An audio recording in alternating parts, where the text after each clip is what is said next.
आज इस वीडियो में हम दो ऐसे लार्ज कैप स्टॉक्स का एनालिसिस करेंगे जिन्हें अप्रैल मंथ में 150 से भी ज्यादा म्यूचुअल फंड्स ने खरीदा है। और इंटरेस्टिंग बात यह है कि ये दोनों अप्रैल मंथ के टॉप 2 मोस्ट बॉट स्टॉक्स रहे हैं। मतलब म्यूचुअल फंड्स ने इन्हीं दोनों स्टॉक्स पर सबसे ज्यादा भरोसा दिखाया है और सबसे ज्यादा पैसा इन्हीं दोनों स्टॉक्स में लगाया है। अब सवाल ये है कि आखिर ऐसा क्या देख लिया म्यूचुअल फंड्स ने इन दोनों कंपनीज में? क्या कोई बड़ा ग्रोथ ट्रिगर आने वाला है या फिर इनके बिजनेस में कुछ ऐसा बदल रहा है जो हम लोग मिस कर रहे हैं लेकिन म्यूचुअल फंड्स को वो पॉइंट दिख रहा है, या फिर ये सिर्फ शॉर्ट टर्म बाइंग है? इन सभी सवालों के जवाब हम आज के इस वीडियो में डिटेल में जानेंगे। और हाँ, अगर आप मेरे चैनल पर नए हैं तो मैं आपको बता दूं कि हमने ये एक नई सीरीज शुरू की है जिसमें मैं हर महीने 3 वीडियोस बनाती हूँ, एक लार्ज कैप, एक मिड कैप और एक स्मॉल कैप कैटेगरी पर। इन वीडियोस में हम हर कैटेगरी के उन टॉप 2 स्टॉक्स का एनालिसिस करते हैं जिन्हें म्यूचुअल फंड्स सबसे ज्यादा खरीद रहे हैं और समझने की कोशिश करते हैं कि स्मार्ट मनी आखिर किस डायरेक्शन में जा रही है।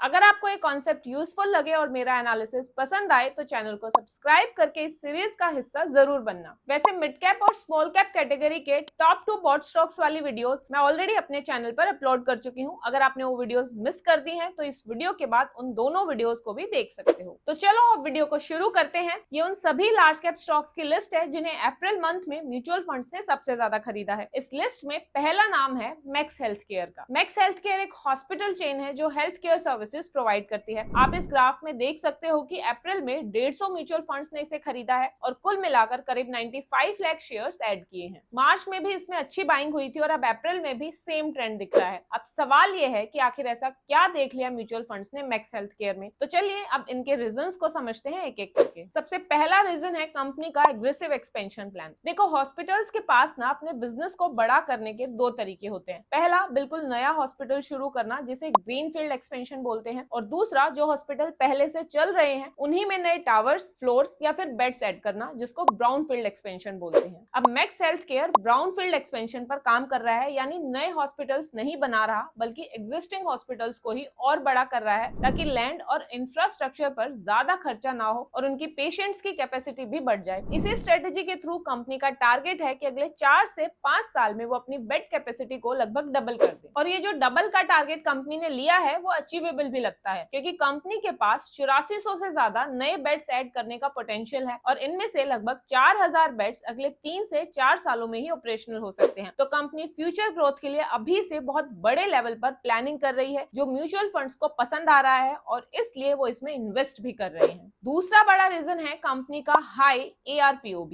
ARPOB यानी एवरेज रेवेन्यू पर ऑक्यूपाइड बेड। मतलब एक ऑक्यूपाइड बेड से कंपनी ऑन एन एवरेज कितना पैसा कमाती है। अब ये जितना ज्यादा होगा, हॉस्पिटल हर पेशेंट से उतना ही ज्यादा रेवेन्यू कमाएगा। अब मैक्स हेल्थ केयर का ARPOB लगभग 78,000 प्लस है, जो इसके कंपटीटर्स के कंपैरिजन में काफी अच्छा है। अब इसका रीजन ये है कि कंपनी के हॉस्पिटल्स दिल्ली NCR और मुंबई जैसी मेट्रो सिटीज में है, जहाँ पेशेंट्स की पेइंग कैपेसिटी ज्यादा होती है। साथ ही कंपनी नॉर्मल ट्रीटमेंट्स की बजाय कॉम्प्लेक्स और महंगे ट्रीटमेंट्स जैसे कि ट्रांसप्लांट्स, रोबोटिक सर्जरीज और कैंसर केयर पर ज्यादा फोकस करती है। तो सीधे शब्दों में बताऊं तो कंपनी सिर्फ पेशेंट्स का नंबर नहीं बढ़ा रही बल्कि हर पेशेंट से ज्यादा रेवेन्यू जनरेट करने पर भी फोकस कर रही है। इसके बाद तीसरा रीजन है CGHS इशू को रिसॉल्व करना। देखो, CGHS एक गवर्नमेंट स्कीम है जिसके थ्रू गवर्नमेंट एम्प्लॉइज अपना इलाज काफी सस्ते रेट पर करवा सकते हैं, लेकिन पिछले कुछ टाइम से इसमें कुछ प्रॉब्लम्स चल रही थी। असल में बात यह थी कि गवर्नमेंट की प्राइसिंग गाइडलाइंस की वजह से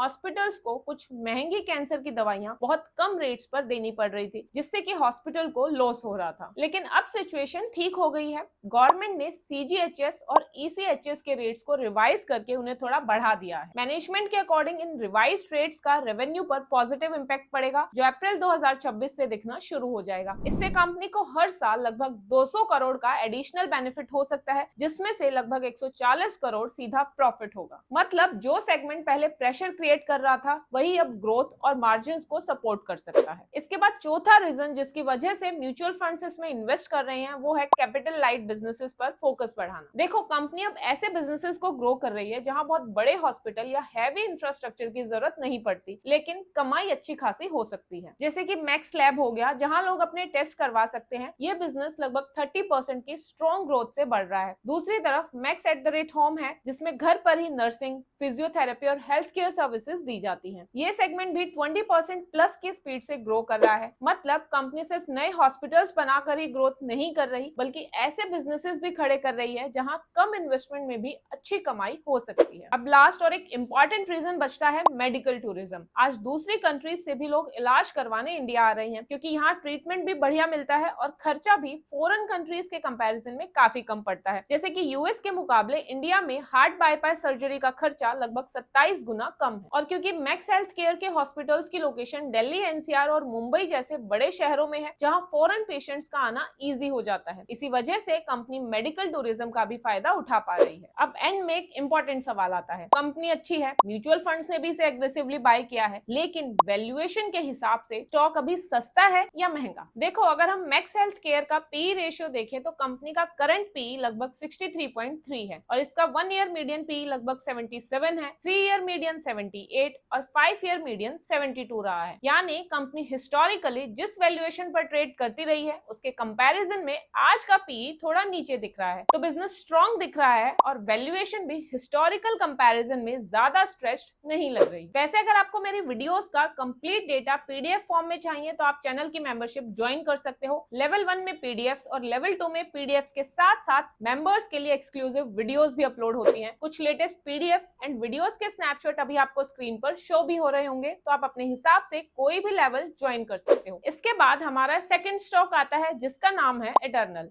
जिसे आप जोमेटो के नाम से भी जानते हो। अब इस स्टॉक में भी म्यूचुअल फंड्स ने जबरदस्त बाइंग की है। करीब 283 म्यूचुअल फंड्स ने अप्रैल मंथ में इसमें इन्वेस्ट किया है और कुल मिलाकर 9 करोड़ से भी ज्यादा शेयर्स खरीदे हैं। इसका बिजनेस मॉडल तो आप सबको पता ही है कि एक फूड डिलीवरी कंपनी है जो धीरे धीरे एक ऐसा इकोसिस्टम बना रही है जहां हमारे खाने पीने, शॉपिंग और बाहर घूमने फिरने से जुड़े हर खर्चे में इसकी जगह हो। अब आगे उन रीजंस को समझते हैं जिसकी वजह से म्यूचुअल फंड्स इस स्टॉक में इतना ज्यादा इन्वेस्ट कर रहे हैं। सबसे पहला रीजन है ब्लिंकिट के इंप्रूविंग प्रॉफिट्स। पहले ब्लिंकिट को लेकर सबसे बड़ी चिंता ये थी कि कंपनी तेजी से ग्रो तो कर रही है लेकिन प्रॉफिट नहीं कमा रही थी, लेकिन इस क्वार्टर में ब्लिंकिट प्रॉफिट में आ गया है और मैनेजमेंट को इस बिजनेस पर पूरा कॉन्फिडेंस है क्योंकि उन्होंने अगले 3 साल तक 60% प्लस एनुअल ग्रोथ का टारगेट दिया है। अगर ये टारगेट अचीव हो गया तो आप ये मान लो कि अगले 3 साल में ब्लिंकिट का साइज आज के कंपैरिजन में लगभग 4 गुना तक हो सकता है। इसके बाद दूसरा रीजन है कंपनी का फूड डिलीवरी बिजनेस, जो अब धीरे धीरे लगातार स्टेबल कमाई कर रहा है। इस क्वार्टर में इसका एबिटा मार्जिन 5.5% तक पहुंच गया है और इस सेगमेंट ने लगभग 532 करोड़ का प्रॉफिट जनरेट किया है। साथ ही कंपनी ने एक इंटरेस्टिंग मूव भी लिया है। जोमेटो के जो गोल्ड मेंबर्स हैं उनके लिए कंपनी ने फ्री डिलीवरी की मिनिमम ऑर्डर वैल्यू को 199 से घटाकर 99 रुपीज कर दिया। इसका फायदा ये हुआ कि जो लोग पहले डिलीवरी चार्जेस की वजह से ऑर्डर नहीं करते थे वो लोग भी अब ज्यादा ऑर्डर करने लग गए हैं। मतलब कंपनी के कस्टमर्स, ऑर्डर और प्रॉफिट तीनों बढ़ रहे हैं। अब तीसरा रीजन जिसकी वजह से म्यूचुअल फंड्स इसमें इतना इंटरेस्ट दिखा रहे हैं वो है इनका नया डिस्ट्रिक्ट प्लेटफॉर्म। डिस्ट्रिक्ट के बारे में आप में से बहुत लोग जानते होंगे कि एक ऐसा ऑल इन वन ऐप है जो आपके लगभग हर खर्चे को कैप्चर करता है। मतलब अगर आपको मूवी देखने जाना हो, कॉन्सर्ट की टिकट बुक करनी है या फिर रेस्टोरेंट में खाना खाना हो या किसी और स्पोर्ट्स एक्टिविटी के लिए स्लॉट बुक करना हो, ये सब अब एक ही ऐप डिस्ट्रिक्ट पर हो जाता है। कंपनी का मानना है कि जब एक ही ऐप में इतने सारे सर्विसेज मिलेंगी तो लोग उस ऐप को बार बार यूज करेंगे जिससे कस्टमर एंगेजमेंट स्ट्रॉन्ग होगा। इसी वजह से मैनेजमेंट ने इस बिजनेस के लिए भी काफी बड़ा टारगेट रखा है। कंपनी का एम है कि FY30 तक डिस्ट्रिक्ट लगभग $3 बिलियन का टर्नओवर जनरेट करेगा। मतलब कंपनी फ्यूचर के लिए सिर्फ फूड डिलीवरी और ब्लिंकिट पर ही डिपेंडेंट नहीं रहना चाहती बल्कि नए ग्रोथ इंजन्स भी खड़े कर रही है। चौथा बड़ा रीजन है hyper pure business. Hyper pure एक ऐसा बिजनेस है जो रेस्टोरेंट्स के लिए एक तरह से किराना स्टोर का काम करता है, जहां जोमेटो उन्हें अनाज, सब्जियां, डेयरी प्रोडक्ट्स, चिकन और बाकी दूसरे रॉ मटेरियल्स सप्लाई करता है। यानी जिस रेस्टोरेंट से आप फूड ऑर्डर करते हो उसी किचन में जो रॉ मटेरियल्स आता है वो भी इटर्नल ही सप्लाई कर रहा है। और अच्छी बात ये है कि ये बिजनेस अब सिर्फ ग्रोथ ही नहीं दिखा रहा बल्कि प्रॉफिट भी जनरेट कर रहा है। इस क्वार्टर में हाइपर प्योर लगभग 5 करोड़ के एबिटा प्रॉफिट में आ गया है, जो म्यूचुअल फंड्स को कॉन्फिडेंस दे रहा है। इसके बाद पांचवा रीजन है कंपनी का फिजिकल मोट। देखो, मोट का मतलब होता है बिजनेस का ऐसा सुरक्षा कवच जिसे कॉम्पिटिटर्स के लिए कॉपी करना मुश्किल होता है और इटर्नल का मोट मोट है उसका इंफ्रास्ट्रक्चर नेटवर्क। कंपनी के पास लगभग 17 मिलियन स्क्वायर फीट का वेयर हाउसिंग और डार्क स्टोर नेटवर्क है। डार्क स्टोर्स छोटे वेयर हाउसेस की तरह होते हैं जहां प्रोडक्ट्स पहले से ही रखे होते हैं ताकि ऑर्डर्स आते ही कुछ ही मिनट्स में डिलीवरी की जा सके। अब आप खुद सोचो, इतना बड़ा नेटवर्क खड़ा करने के लिए बहुत ज्यादा पैसा, टाइम और एग्जीक्यूशन चाहिए। इसी वजह से कोई नया कॉम्पिटिटर आकर इस मॉडल को उतनी जल्दी कॉपी नहीं कर सकता। छठा बड़ा रीजन है कंपनी का एआई और नए शहरों पर फोकस। आज इटर्नल सिर्फ एक डिलीवरी कंपनी की तरह काम नहीं कर रही बल्कि टेक्नोलॉजी का भी काफी एग्रेसिवली यूज कर रही है। कंपनी एआई की मदद से ये प्रेडिक्ट करने की कोशिश करती है कि किस एरिया में किस टाइम डिमांड बढ़ती है और डिलीवरी पार्टनर्स के लिए सबसे फास्टेस्ट रूट कौन सा होगा। इससे डिलीवरी स्पीड और कस्टमर एक्सपीरियंस दोनों बेटर होते हैं। साथ ही कंपनी अब सिर्फ बड़े शहरों तक लिमिटेड नहीं रहना चाहती बल्कि छोटे शहरों में भी अपनी पहुंच बना रही है। छोटे शहरों में बिजनेस करने का फायदा ये है कि वहाँ रियल एस्टेट और ऑपरेटिंग कॉस्ट कंपैरेटिवली कम होती है, तो अगर बिजनेस वहाँ अच्छा चलता है तो फ्यूचर में प्रॉफिट मार्जिन और भी बेटर हो सकते हैं। तो ये थे वो मेजर रीजंस जिसकी वजह से म्यूचुअल फंड्स इस स्टॉक में इतना इंटरेस्ट दिखा रहे हैं। लेकिन सिर्फ कंपनी अच्छी होना काफी नहीं होता, अच्छी कंपनी को एक सही प्राइस पर लेना भी उतना ही इंपॉर्टेंट होता है। अगर अब हम पीई रेशियो देखें तो इटर्नल का करंट पीई लगभग 660 के आसपास दिख रहा है, जबकि इसका हिस्टोरिकल एवरेज पीई लगभग 682 के आसपास रहा है। पहली नजर में किसी को लग सकता है कि स्टॉक अपने एवरेज के आसपास ही ट्रेड कर रहा है तो वैल्यूएशंस नॉर्मल है, लेकिन यहाँ एक कैच है। ये स्टॉक लगभग 62% of the times current PE से नीचे ट्रेड कर चुका है, मतलब मार्केट ऑलरेडी फ्यूचर की ग्रोथ को प्राइस इन कर चुकी। तो मेरी ऑब्जर्वेशन तो ये है कि बिजनेस क्वालिटी और ग्रोथ स्टोरी दोनों स्ट्रॉन्ग है और शायद इसी वजह से म्यूचुअल फंड्स इतना एग्रेसिवली बाय भी कर रहे हैं। लेकिन वैल्यूएशंस के हिसाब से स्टॉक अभी ऐसा नहीं लग रहा कि ये डिस्काउंट पे मिल रहा हो। अच्छा, मैं आपको एक छोटा सा अपडेट दे दूं कि सीरीज की जो तीनों वीडियोस आएंगी वो हर महीने की 20 तारीख के बाद ही आया करेंगी। असल में म्यूचुअल फंड्स जो है ना वो अपनी मंथली होल्डिंग्स और बाइंग और सेलिंग का डेटा जो है वो मंथ खत्म होने के बाद डिस्क्लोज करते हैं और इस डेटा को कंपाइल और वेरीफाई होने में भी थोड़ा टाइम लगता है। इसलिए अगर मैं जल्दी वीडियो बनाऊंगी तो एनालिसिस अधूरा या इनएक्यूरेट हो सकता है, इसलिए मैं थोड़ा वेट करती हूँ ताकि आपको कंप्लीट और ऑथेंटिक डेटा के बेसिस पर एनालिसिस दे सकूं। तो यहाँ आज के इस मंथ की ये तीनों वीडियोस हमारी कंप्लीट होती हैं। स्मॉल कैप, मिड कैप और लार्ज कैप तीनों कैटेगरीज के